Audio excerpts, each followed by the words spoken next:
Welcome back to another episode of Six Figure Certified Coach Podcast. I'm your host, Liv Chapman, and today we have a returning guest. VP Wright is here. Her episode on last season, what was it called? From Homeless to Six Figures or something? Yep. That was our top downloaded episode of season 2. Did you know that? I did. I saw that when I was going through the analytics last week, and I was like, that's crazy. Yeah. So obviously we had to bring her back. And I feel like there was a lot of questions after that episode, because while we kind of told what I would say is your origin story of how you became an entrepreneur in coaching, we did go a little bit fast through kind of how you burnt it all down and brought it back to life. So I want to dive more into that today. I know there's a lot of women, especially, who have had a lot of transitions going on in the past few years, as has the world. And a lot of women who started business a few years ago are pivoting and trying to figure out what's next. So if you don't know VP or you didn't listen to that episode, go back and listen to it after this. But VP is a six-figure certified coach. She's an IGC graduate. She's also on our IGC team, not only supporting the production of this podcast because she is an author, an artist, a creative, but she also has a very strong focus on DEI and is our DEI educator for all of our coach training students and our team. So she wears a lot of hats. I don't really like that phrase. I mean, it is what it is, though. It is what it is. And I think you are also, a testament to this multi-passionate entrepreneur, which is what we're going to get into today, of you kind of started steering the ship in one direction. And then you were like, hold up. I gotta renegotiate how I live and how I work. So why don't you add to your introduction and then we'll just get into it. Yeah, I mean, I think there's a lot to say when it comes to being in a space where you always say yes, therefore you're always getting these skills. And I think I think that's why I have taken so many things on, especially in IGC. For one, I love IGC. It's the reason why I pivoted the way that I did in my coaching business, and why I have my skills with the way that I do, honestly. It's created a lot of opportunity for me being here, so I always make sure I can come back and give back when I can. Don't I just call you sometimes and I'm like, what kind of work are you willing to do, because we need you back in the community? Yes, that's how I got the podcast. I'm like, what You're do you hi, we'll we need do you back. Yeah. Oh, that's so Lifer. funny. Lifer, period. Yeah, that's hilarious. And you aren't the only one who does that. One of my best friends here in Houston does the exact same thing. She's like, hi, I need you. Can you come do creative direction work for me? I'm like, sure, let's go. And we could talk about that later too, because I think that just goes into what my rebuilding processes look like, which we're talking about today. But yeah.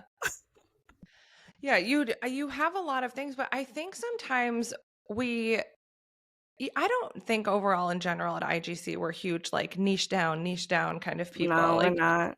Katie talks all the time about being a generalist, and I talk all the time about marketing myself originally as a career and executive coach. But what I found inside of those conversations was typically nothing about their career or working in corporate. It was about personal things and, confidence and, I don't know how else to say it, but things that are going on within them that people often just want to blame external things for. So we really teach that you kind of have to be able to dance in the moment or be inside of different conversations and inside of different niches. So it's kind of pointless to niche in some ways.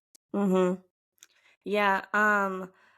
Especially if you're someone who is looking at your business or the way that you live your life or your clients from an intersectional lens, it's very difficult to niche. I think that was my biggest hurdle, was trying to get out of the niche that I was in, and in the rebuilding process, and why it took so long for me to continue the rebuild was I was trying to go back to my original niche, and go back to where things were when I started. And it's yo, I can't do that. Yeah, I've evolved beyond that. Yeah, and I'm always looking at things from an intersectional lens. And for those who don't know what intersectionality is, go back to the last episode because I mentioned it briefly. in the first portion of the episode, and I can go over it quickly, but intersectionality essentially acknowledges that we aren't just one thing in a box. We aren't just one identity in a box. We are all of our things simultaneously at the same time. And whenever we're navigating our biases, our experiences, the way that we go through life, oftentimes some biases or some pieces of our identity are going to have prevalence over others just because of how people experience us in the real world. So when you're in business and when you're trying to navigate, how do I shift? How do I move? How am I going to continue doing business when I don't feel aligned with what I did originally? You have to be able to look at everything about yourself and what you can offer and say, okay, hey, I'm ready to pivot. I still want to do things that are tied to my original line of work, but there's something else here that is like calling after me, and I have to acknowledge that as well. You aren't gonna be able Yeah. to do that if you try to trap yourself in a box. Right. And I think it just creates the same problem or the same experience as a lot of the people who wanted to leave their job to be an entrepreneur. And Mhm. I think when you think about it, it's the experience almost seems the same. It's like you feel trapped in your job because you got a degree in it or because it was a decision you made when you were like 18 to 22, like to take that career path. Now you're 35 or 55, and you're like, I am so much more than what I put on my college registration papers or on my technical school, and it's like you have to be able to not only, like you said, be open to it, but I think Mhm. it also requires a great deal of trust. Mhm. Trust in yourself and trust in those who you have around you as well. Yeah. Say more But about that. girl, Let's talk so about that. again, okay, so as you all know from my previous episode, I have been in a phase of life where I burned everything to the ground, everything I was doing. Um, like my business, my marriage, my home, my life, looking at like the roots of things, my identity, a lot of shadow work, right? And Mhm. the big piece around that was like, okay, can I actually trust myself in the decisions that I'm making internally? And then do I trust the people around me? Like, do I really trust them? And you can get right with yourself, but if you're still not like pouring into and being poured into properly by the people around you, it doesn't matter what kind of work you do. Those people will still see you as your previous self over and over again. Yeah. And so for me, like when I left my marriage, I also like removed everyone in my life that was associated to that as well. And it wasn't intentionally, but I feel like it was the universe saying, like, yeah, no, it's time to go. It's time to really get out of this previous version of yourself and meet new people. And for me, that looked like taking a step back and turning my brain off entrepreneurially and just working in a job. It looked like making friends with my coworkers and going to different events. It looked like opening myself up to more creative work temporarily and freelancing and doing different projects with different people.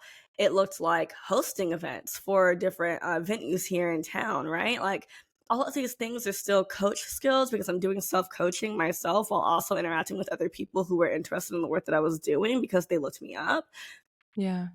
But and I've now been doing this for almost 3 years. It'll be 3 years in January.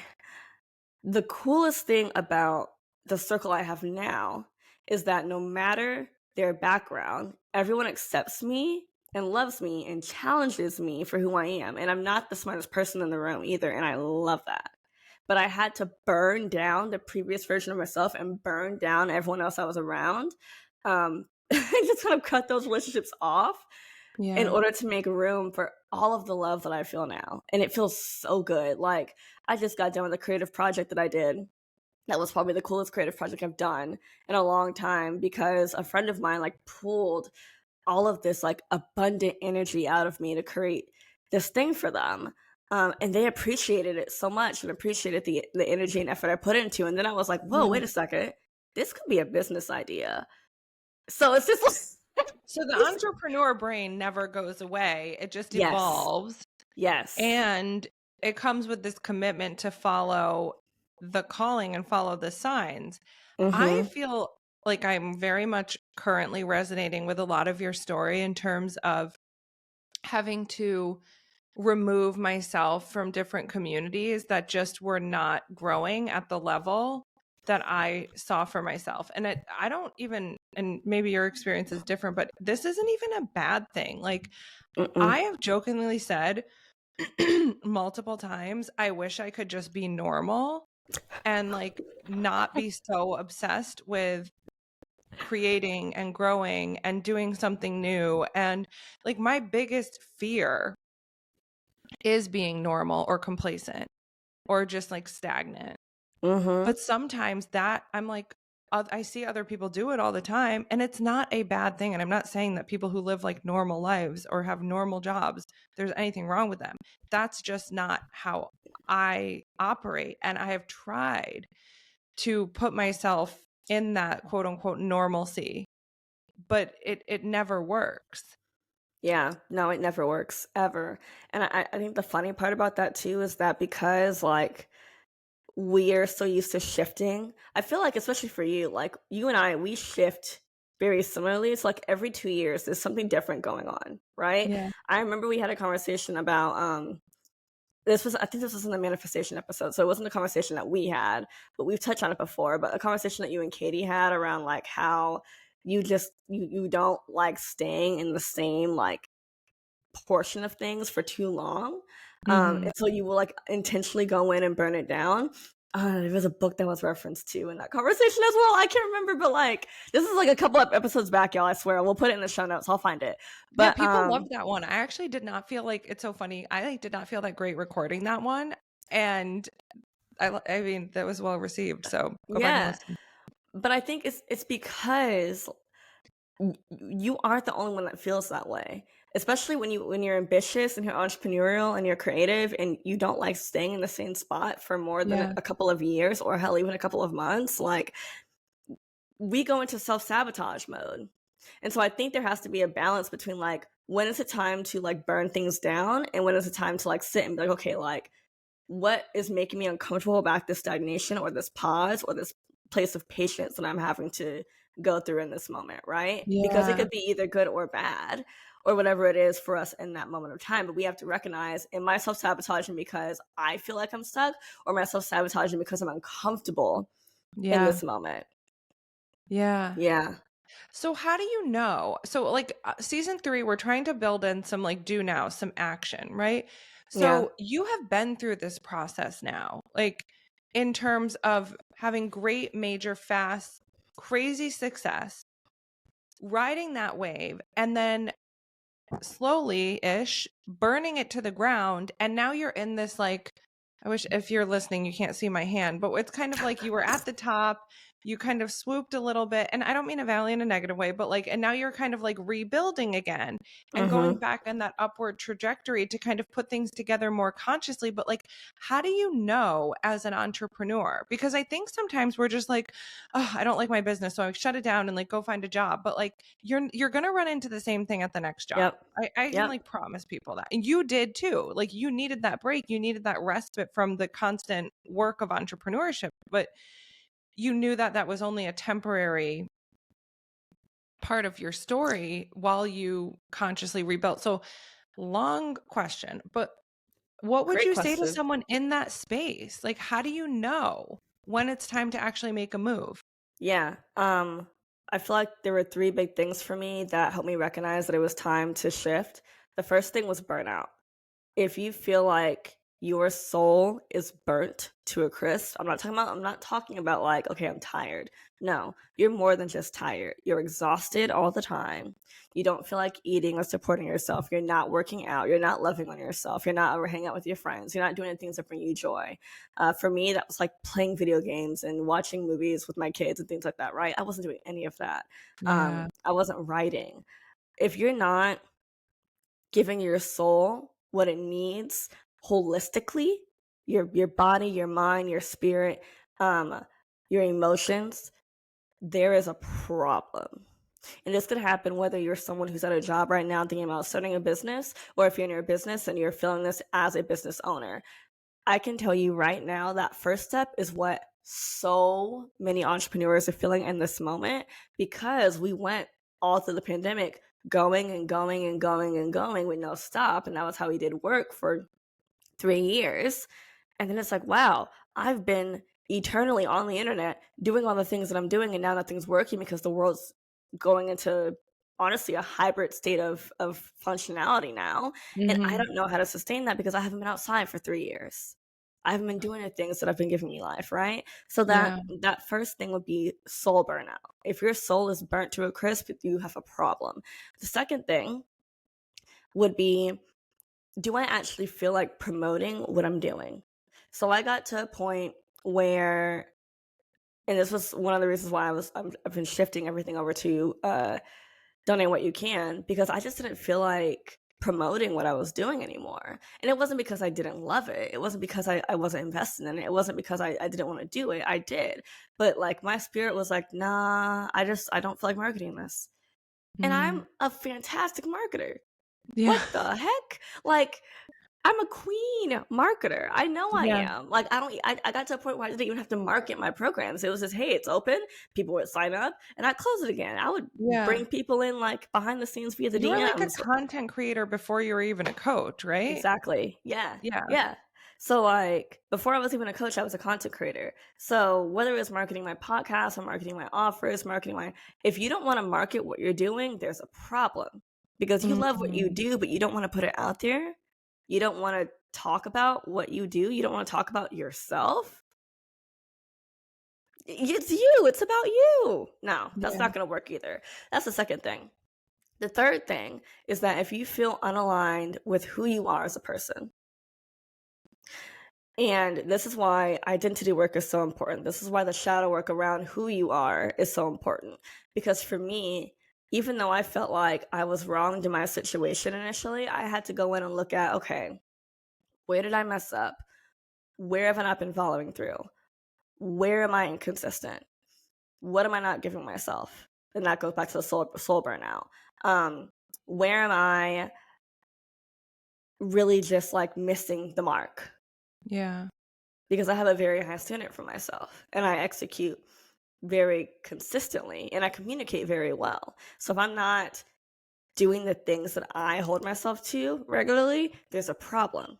So for me, 3 years ago, when I'm going through my divorce, I'm still trying to push in business and things were starting to slow down for me because I just wasn't doing those three things. My Yeah. soul was tired. I'm not marketing. I'm feeling unaligned with what I was doing. I knew that if I didn't feel a different way in the next couple of years, I had to find something else to turn my brain off and reconfigure what that looked like if I wanted Yeah. to continue being in business for myself. Yeah. What I'm hearing and what you're saying is that, like, it just requires such a high level of responsibility to yourself and to your purpose. Yeah. Like, you can't ignore the signs forever. I think when you start ignoring the signs and not being innovative or proactive, that's when like number 2 and number 3 just continue to fall apart even more.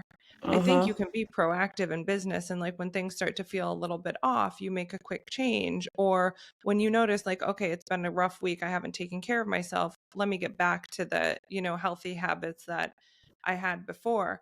But when you have that trifecta, as you kind of laid out, it makes sense that it's like that those three things in and of itself happening at the same damn time are going to basically burn it down for you, whether you Do you wanted it like that? consciously or not. Mm-hmm. Absolutely. And it's, you can have a bad day, you can have a bad week, bad months, and you're feeling like that. Mm-mm. No. It's And because not then it, sustainable. no, it's not. And then, because then it starts showing up itself, like it starts showing up as depression, it starts showing up as anxiety. Like your body is going to respond as well.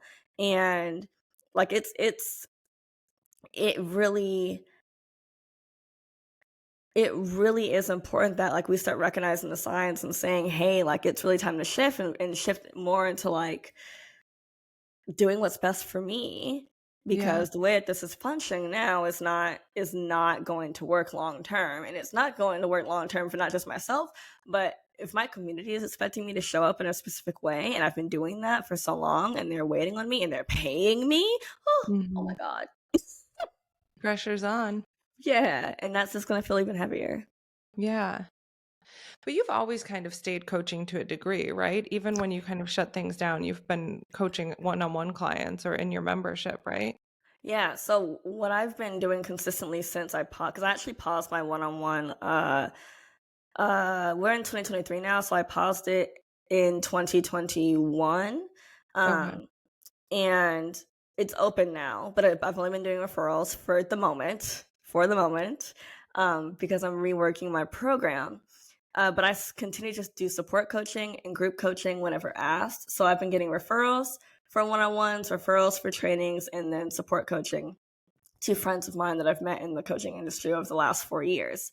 So I never stopped coaching. I also was Yeah. supporting here at IGC as well. Yeah. So business never stopped for me, which I think is really important, because if I would have full-fledged stopped, I never would have started again, in my opinion. Like I would have just been like, well, I Mm. tried, and you know, it wasn't for me, and that's it. But because I love what I do, I didn't want to just stop. I wanted to stay in the space and stay working on my skills and Yeah. looking at ways I can grow, and also looking at ways that I was changing, because as I continued to coach, I was still getting better. I was still looking at, okay, how can I ask these questions? How can I ask that question? Who else do I want to work with? Do I actually like doing these things? And I do. So that's why I keep doing them. And I want to keep doing them. And I also realized that I wanted to shift things within my practices in order to show up in a better version of myself whenever the time came. So Yeah. I didn't stop. You know what's crazy? In the episode we did with Sam, I think it was this season, episode 2, we talked a Which is lot a great about like, episode, by the way. Oh my yeah, God. so good. So, but we talked a lot about business models and how once you have that skill of coaching, like you said, you can coach yourself through almost anything. Mm-hmm. And it's a transferable skill. Like especially if you go through IGC, shameless plug, but like you learn coaching skills, but you also learn business skills. So you can transfer those skills into other endeavors, like you doing podcast production or these creative events or creative direction and all that. It's like you have the foundational entrepreneurial skills and the coaching skills to succeed no matter how you transfer the skill. So I think, and often in these kind of conversations we're talking about, so grow it, so add another income stream, but you're also saying like I could also turn it down, and Mm-hmm. I could limit the offerings that I had while still maintaining a business that supported me in the way that I needed it to. And I think that sometimes is like mind blowing to people, because I think of these women too that are like maxed out, making a lot of money, but have huge client loads, and then they get pregnant or they need to keep their kids home from school or whatever it is. And I'm like, you could like turn it down a couple notches, like even just Mm-hmm. having a couple thousand extra dollars and working 4 hours a week. That's not an option. Like you don't get to just leave your job and be like, I'm only going to work on Mondays now, and like this is how much I need to make. So I guess I'm saying I think the value in having the skill set of an entrepreneur and a coach is that you have so much power to shift, whether that's for growth or for scaling back. Yep. I think the biggest thing for me right now, and what's helped with that a lot, has been the fact that like no matter what I do, where I go, what I'm doing, I always lead with I'm a certified life coach. I always lead with that, because that is what landed me the job. I work for a very large corporation right now, and all I landed the role that I have because of my coaching skills. Like my role required me to have coaching skills, so Damn. like it's just that was able to transfer immediately, Yeah. right? Um Also, whenever I'm doing events, people recognize me from the content that I did years ago because it's Mhm. evergreen. So it pops up and they're like, oh, you do this, you do that. I get questions for that all the time. Yeah. The project management skills that I gained when running the actual like administrative side of my business leads me to be able to work with different artists and musicians all the time now, which is great. Venue management, like when I was still doing that before I became a coach, that's how I was creating content and doing all those things. I get to Yeah. go back and now tie my coaching skills into the venue management side of things and look at, okay, well, how are we planning on events? Who are we bringing into the space? Um, What speakers are we going to get? I know people in town because my network is so massive because of what I've done with coaching. Like Yeah. it This like, is so crazy too, because we get so many, like our admissions advisors, aka the people who like help you enroll in training, are always like, do we have like long-term data on how many women are still like doing coaching after they graduate? And I'm like, not really. Like that's hard to gather, but I'm like, I also know so many women who like started their, we would say like coaching is the fastest path to entrepreneurship oh because you yeah. can actually start right away. You can start generating income and start funding all the other dreams and ideas and visions. Like I think a true entrepreneur would never just stay a one-on-one coach forever. That's not like, while I love that business model and I think it's great, like in my opinion, entrepreneur means like you're creating new businesses or you're creating new revenue streams. And I mean, we had a girl that graduated a couple of years ago. She just bought a wellness studio. We had another woman open Mm, a gym. Like you do all of these different things. We've had people do clothing lines, and I mean, it goes on and on. Open up schools, start working for huge corporations, and it's like, I don't know how did you actually like measure that. I think the greatest measure is like, are you currently living your defined version of success yeah. today? Yeah. And you know what? Like for me, like the point where I'm at right now, I'm so much happier. I feel like I'm a much better version of myself. I'm able to express myself more. I can create more. I can do more. I can collaborate with people more. But then also, like, I can also see myself incorporating the skills that I did and what I learned in Yeah. coach training anywhere else. Like, coaching is always going to be a service I can offer because I have the skill set. So, Yeah. like, I think there's so much more that you can do for yourself when you're able to say, okay, I've got this skill set. Having this business is great. I want to explore other avenues. How can I incorporate this skill set into those avenues? Because Yeah. everything I do now incorporates a level of coaching in some form or fashion. Every Yeah. single thing that I do. Um, I helped a friend of mine fundraise over $17,000 last Wednesday for her iPhone Women crowdfunding campaign. And Wow. the meeting we had to that campaign was basically a coaching session. Question after question after question. What do you want? How much do you want to raise? What does your budget look like? Where do you want to feel in regards to yourself as you're working towards this budget? Who do you want to collaborate with? Right? All of these are very simple questions. Hell, they're basically business coaching questions. Yeah. But the whole time asking questions, building things out, right? Yeah. Coaching session. Yeah. Formatting out all the outlines and the notes like I would as I'm in a coaching session. And it was a Yeah. fundraising meeting. Yeah, this is wild. It's crazy when you actually think about all of those little pockets or not so little pockets of your life where you're taking that skill and actually making your experience inside of that and the other person so much better. Mm-hmm. It's such an asset. Yeah, it's a massive asset. Also recommend, did we talk about this on the last one? How we like we're dating and we would like start being like coaches on our dates. Was that you I was Yes, that talking was to? me. That sometimes isn't the best advice. Oh God, just sitting there at dinner asking so many open-ended questions and not putting my opinion on anything. Oh my gosh. That's funny. Yeah, I have to remind myself that like I'm not in coach mode. I also have to give my 2 cents. Yeah. I know Insane. my kids are like, why are you asking me these weird questions? I'm like, it's for your growth, honey. You'll thank me one day. Bad habits, bad habits. Good Yeah. in business. Good Yeah. when meeting people. Bad in dating. Yeah. Highly don't recommend for dating. Please be more authoritative, more consultant like, not more therapist like, though. Coaching and therapy off Yes. the table in dating. Consult, advise, make high level recommendations for how you want to be treated, but don't leave it so open. Trust me. Yes. We're so Oh, that's understanding. And hilarious.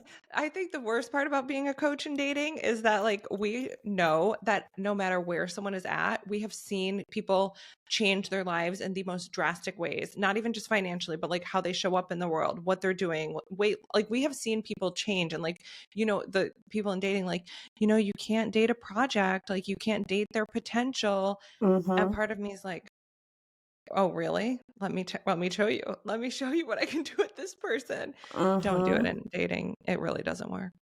Nope, it does not. Not at all.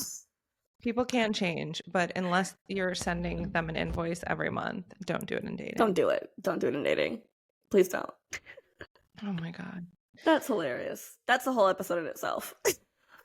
Oh yeah, I think I make so many analogies from like dating and business and also parenting and business. I think like we get a lot of new entrepreneurs who are like, God, this takes so much work and so much time. And I'm like, yeah, it's how old is your company? 3 months? Yeah, it's like full time feeding through the night, Mm-hmm. changing diaper. It's like very much aligned with a child. I'm like, once your business is 3 or 4 and they can kind of toddle around on themselves and like get themselves a snack, you're gonna feel like a whole new woman.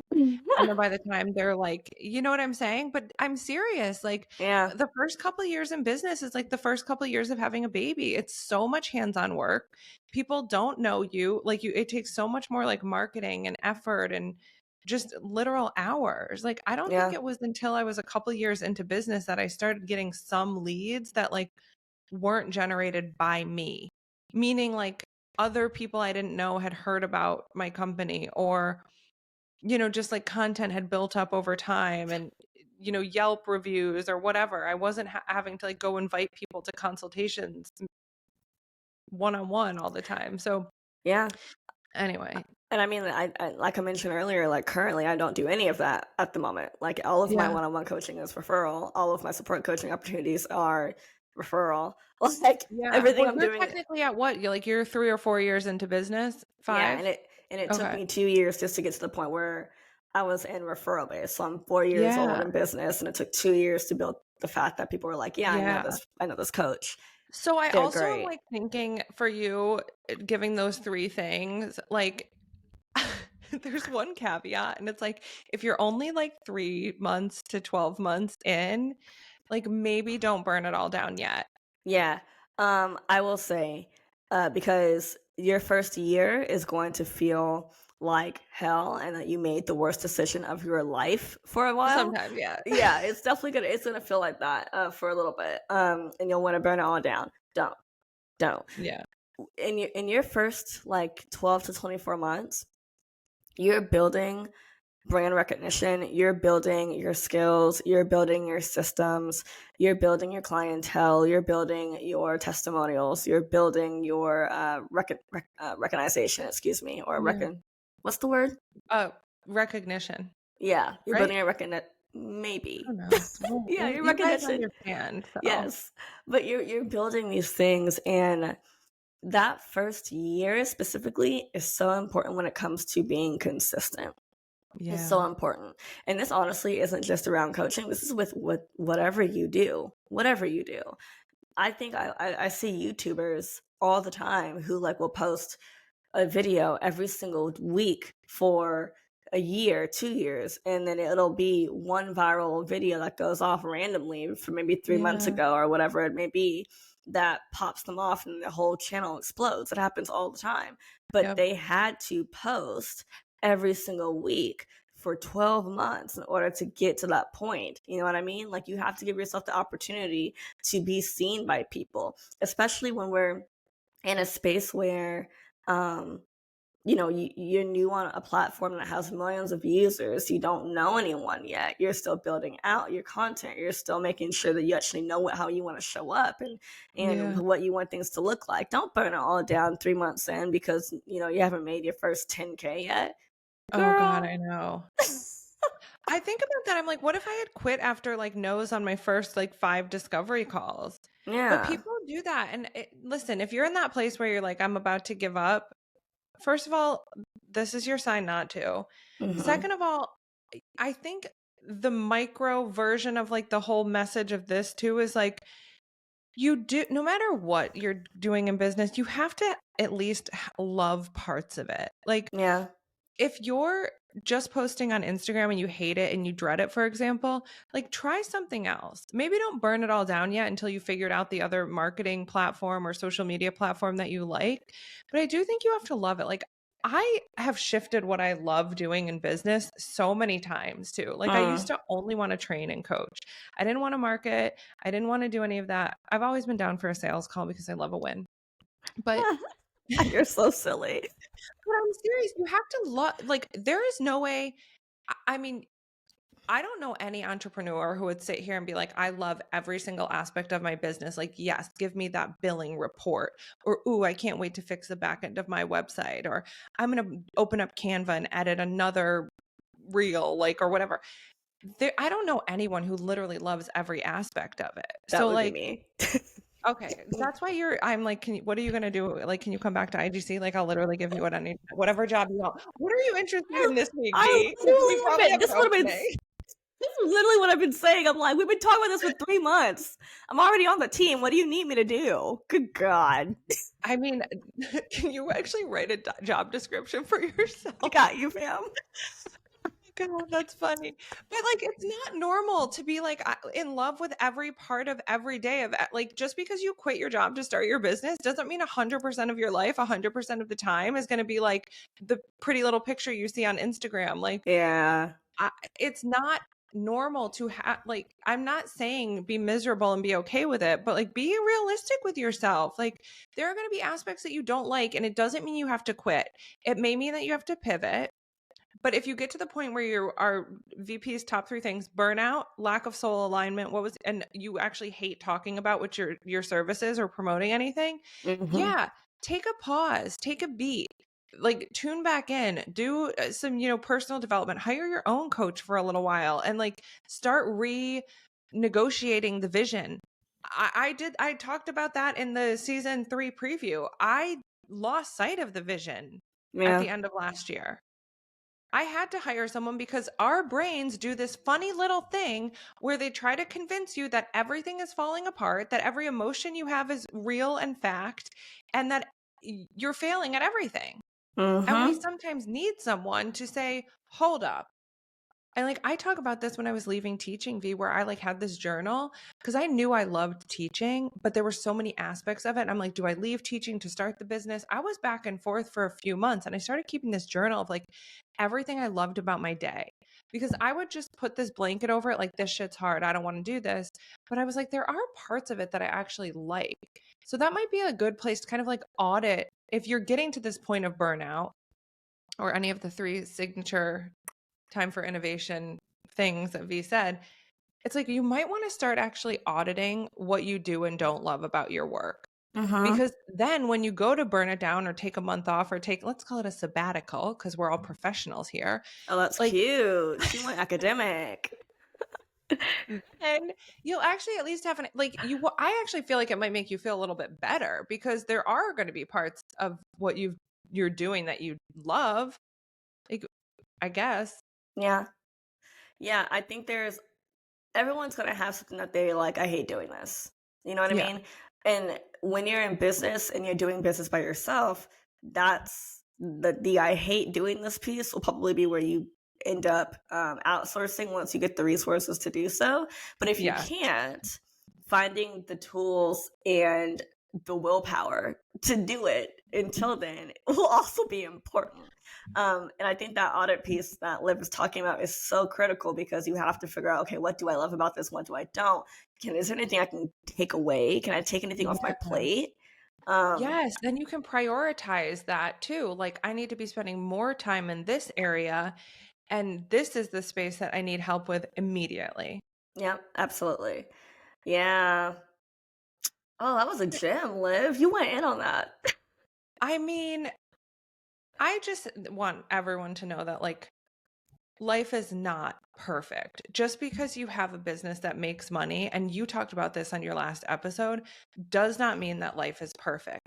But I just ask myself, what am I more committed to?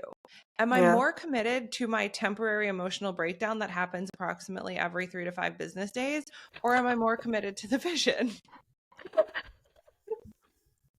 But like we're normal human beings, but it's like, what is it worth to you? Like I value growth and I value building something that makes people's lives better more than I value the nasty attitude I get when I get an annoying email.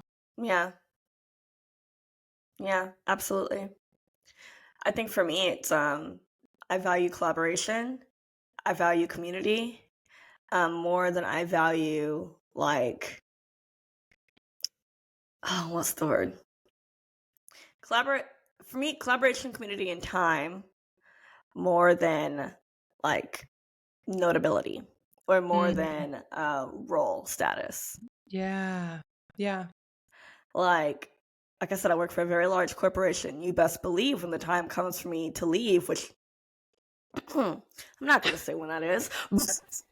When the time It'll be a surprise. it'll be a surprise. Um, uh, when the time comes for me to leave, because I'm doing something that fulfills me and allows me to be entrepreneurial and community and collaborative simultaneously, and that time is coming, I'm leaving. Like I don't Yeah. care. Like that time and that season with that corporation has been great. It's been lovely. I love it. I will leave with the relationships that I built there and go do something else Yeah. because I want to make sure that I'm being fueled by the things that bring me joy. And that has to be in work too, especially when it comes to being time free. As a Yeah. mom, as someone who has responsibilities to their family or even like their friends, if you value time, like we have to figure out ways to find time because if we don't have it, we're just gonna start missing moments everywhere and that'll just piss you Yeah. off. So Yeah. it'll Well, I frustrate know you. that's like I was speaking with another woman this morning. I'm going to bring her back on the podcast too. And I told her, I said, the first time you were on there was like very formal because we didn't know each other that well, but now we know each other really well. And now we're going to tell the real stories, tell the real stories about it. But she said to me, she was like, you know, working, like running a business is really hard. And she's been in business for well over a decade. I think probably close to 2 decades. And she was like, but I just prefer this hard because it gives me so much time with my kids. Yeah. So she was like, there are some days where it is really hard to manage a team and to be, you know, constantly focused on growth. But she was like, I have never missed a volleyball game or like she's so like the time flexibility and the freedom of, you know, did I want to work at midnight last night? No, but did I do that so I could go to my kids' basketball practice and cook them a proper dinner?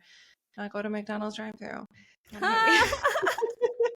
I did. Do I always? No. But like I have that choice. And I think that's one of those things where it's like nice to have the business skills and the entrepreneurial acumen or whatever you want to call it because you have so much more autonomy over your time. And at the hmm end of the day, I don't know any female entrepreneur, female identifying entrepreneur, woman owned business that would say they only ever got into business for money. I've literally never heard it. And how many women have we Yeah. talked to? Thousands. Yeah. There's always a reason. There's always a reason, whether it be family, whether it be time, whether it be freedom, whether it be wanting to find something more fulfilling. Very, Yeah. very rarely, and we have to have another conversation about this, and I want to bring in a friend of mine to have a conversation with this too. Her name Yeah. is Gina Knox, because like very rarely do we lead as women or women identifying folks or even femmes, non-binary people for the most Yeah. part, non-men. We tend to lead with a reason that is further than money and further than ourselves in regards to what we want to do with our lives. And that's interesting because as women, we also retire with less money and we also retire widowed sometimes as well. Like where the financial situation is always so conspicuous with Yeah. us, right? And so like it's funny that you say that because like we put our purpose and we put our money where our values are. And I think there's both pros and cons with that. But imagine starting a business, aligning it with how you want to function in your life, making the money to be free, whether it be time free, financially free, free to do whatever you want, and then giving that back to the people who bring you joy, to your community, being able to invest into things that you can make a difference in Yeah. as a woman, as a femme, as a person, as a human Yeah. being. Like, I was doing that in the first iteration of my business through my iPhone Women campaign and crowdfunding and scholarships and volunteering and all of that. And that was like my favorite piece of my business. And so as I rebuild, that's why I'm so focused on what can I do here in Houston? What can we do here to make sure that all of our venue spaces are running so we can bring more coaches and more creatives and more people who are leading these events and doing this phenomenal work in these spaces? What can I Yeah. do to help sustain the arts renaissance that's happening here in Houston right now? Because it's massive, y'all. If you're going to come visit, please do walk around downtown. There are literally like dozens of murals everywhere happening, just popping up Why all do we over have so many downtown. people in Houston? I feel like there's a lot of IGC people in Houston. I guess maybe because of this that you're Yeah, talking about. there's a massive creative renaissance happening in Houston right now, and Yeah. the cost of living is still fairly sustainable while also being Okay. in a big city. So like I would definitely say if you're wanting to visit, please do because the city is massive, but there's so much opportunity. And I Mm, knew that when I shifted business, it had to start here and go out, and it yeah. had to start here and bring people in. And so if you're like in a space where you want to burn things down or you're wanting to leave the online space a little bit and be more in person because that's what you're craving, I guarantee you the universe is setting that up for you for a reason. And you're Yeah. going to get so much joy from being around people, places, things, art, love, whatever it may be, and whatever you're looking for to be able to do that. But you Yeah. have to burn the shit you were doing down first. Like this, burn it. Just burn Yeah. it. I think that goes for like anything. It could be a job you're having, it could be an offer that you're selling, it could be a relationship that you're in or a friendship or whatever. Mm-hmm. Sometimes that stuff, you know if you know. Like if we're talking right now and you're like a person's face comes into mind or your job or something project you're working, you just know. And it's like, Yeah. how long are you going to hang on to something that you know isn't going to move you forward? Yeah.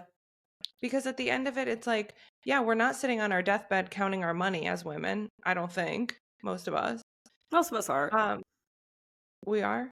No, most of us are not. No, I don't even think my head would think about that. I'm But thinking I think about we my will be kids and my sitting there grandkids. remembering like how much did I really live? And that's the piece. Yeah. And my boyfriend is obsessed with the lottery, which is like so silly. I don't know why it's like a thing. But he always like buys me lottery tickets. And I just think it's funny because I didn't even know how to buy a lottery ticket other than a scratch off because I used to like buy them out of the vending machine for fun.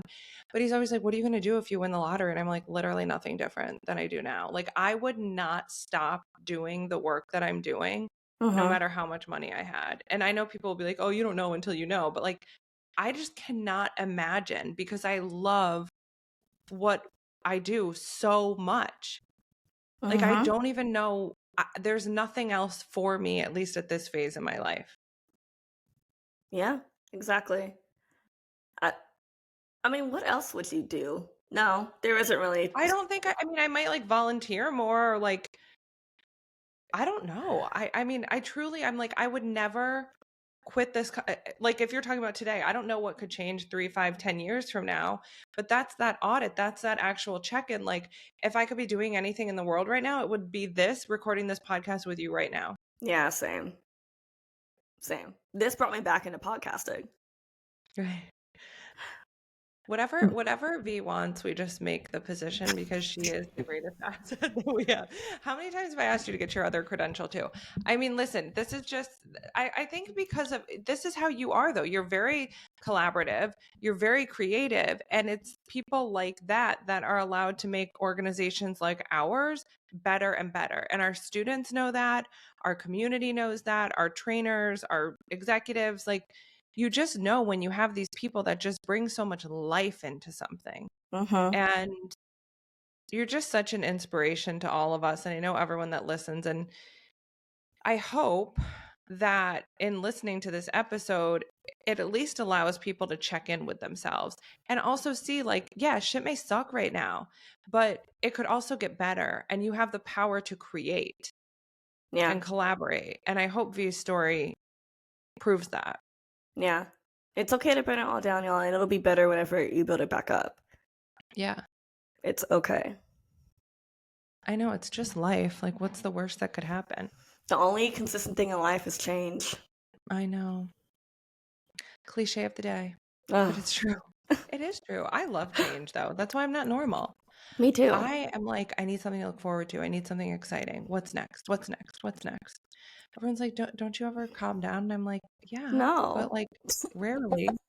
Not really. I sleep sometimes. But I'm not saying that because I'm crazy. I really, you can catch me on a beach or in a nice little swanky rooftop lounge here and there. I'm not like, yeah, but we also plan our playtime. Most people don't plan their playtime like that. We plan our playtime because we have to. I plan that stuff well in advance. That's why I always have something to look forward to. Mm-hmm. I'm taking my kids to New York City when it starts snowing. It's their biggest dream ever. That's what I have to look forward to now. I love that. That's fun. So they're obsessed with snow. I'm like, when I was a kid, all I wanted to do was go to Florida. I grew up in New York and now live in Florida, and all they want to do is go to New York. So grass is always Me too, kids. You want to come? You bring your kids. Yeah. Oh no, my kids in New York. No, not the demons. We're gonna have to be those moms that have them on leashes. I'm like literally gonna lose them. I'm terrified. Yeah, I have to wait till they're like 10.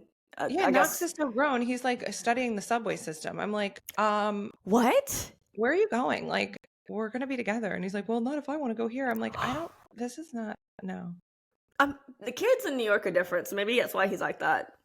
You're raising a New Yorker. YouTube, probably.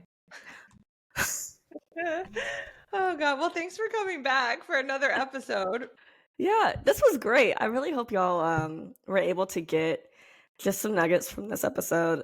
This season's really big on action, so I hope those 3 steps, if you're feeling those things, like, please check in like with yourself.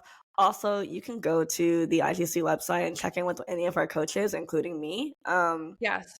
I think there's really big value in having a coach like just talk you through how you're feeling and at least feeling some like relief around like, how can I move forward from this? Because that's what if you want to work with V, can you put that you're linked for a free discovery call in the show notes?